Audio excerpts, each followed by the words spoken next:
Qual a melhor forma de fazer desmame da ventilação mecânica em neonatos? É por pressão de suporte? É usando SMV? Devo ou não fazer um teste de respiração espontânea? Fica aqui comigo no vídeo que eu vou te dar as respostas para essas perguntas de acordo com o que a gente tem na literatura atualmente.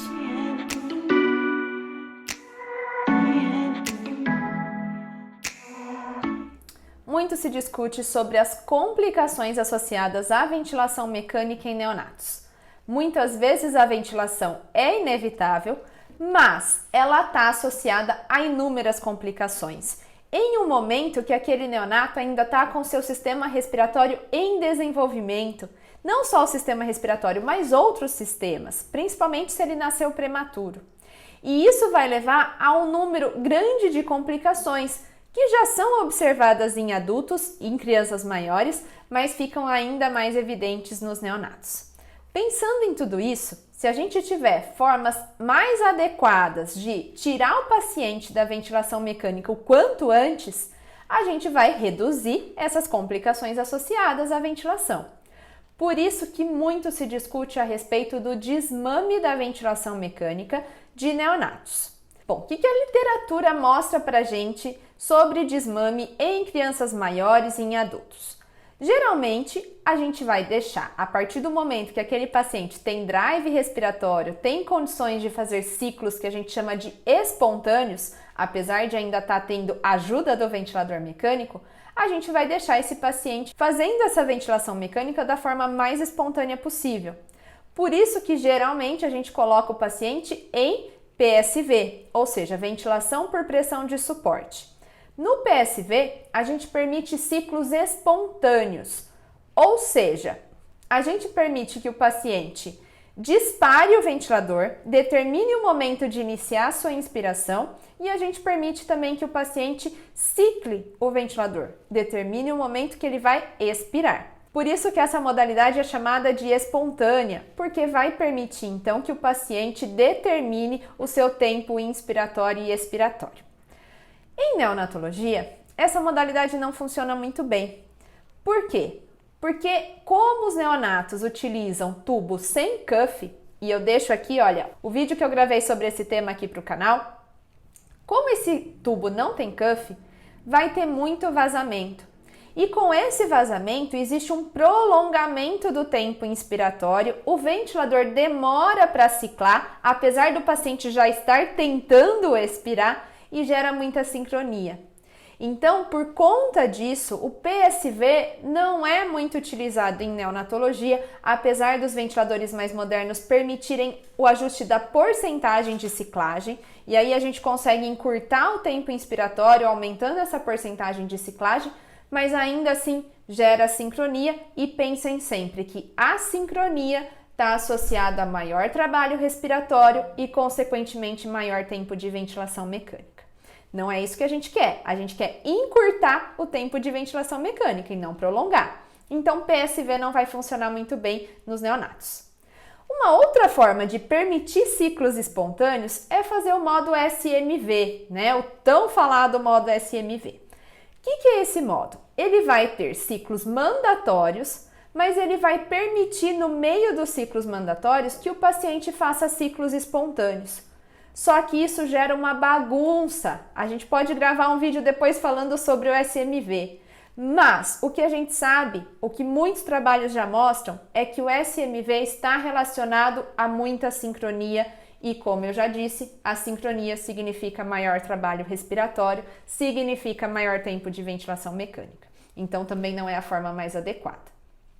Por isso é que o melhor modo para fazer desmame da ventilação mecânica que a gente tem hoje na literatura é o modo assistido controlado.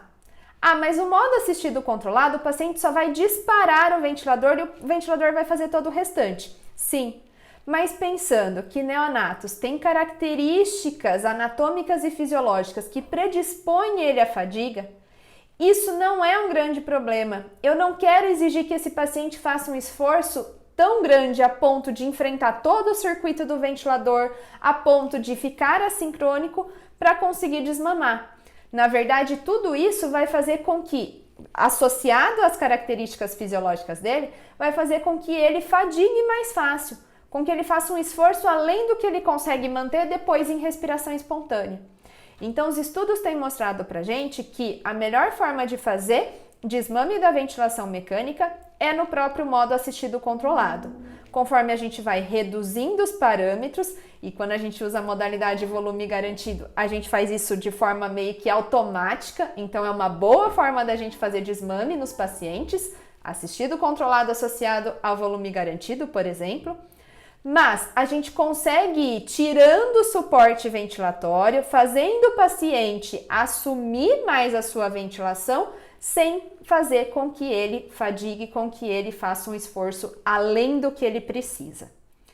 Ah, mas e o teste de respiração espontânea? O famoso teste de respiração espontânea que nos adultos a gente faz, por exemplo, por meio do tubo T. A gente coloca o paciente em oxigenoterapia, respirando sozinho, sem o ventilador mecânico, entre 30 minutos e 2 horas, e se ele se mantiver bem durante esse período, eu posso prosseguir com a extubação. Imagina que em neonatos a gente já tem um aumento da resistência de vias aéreas, que é fisiológico, é do neonato. Imagina ele já com a resistência aumentada, tendo que respirar por um canudinho pequenininho, como é o tubo que eles usam. Isso aumenta muito resistência e, consequentemente, aumenta trabalho respiratório.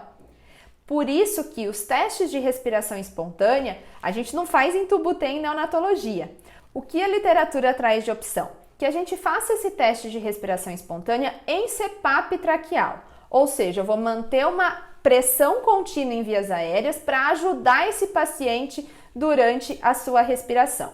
Mas ainda assim, o recomendado é de 3 a 5 minutos e o que a literatura traz? Ele é sensível? É. Ou seja, os pacientes que passam nesse teste de respiração espontânea em CPAP traqueal vão conseguir ser extubados com maior segurança, sem falha da extubação?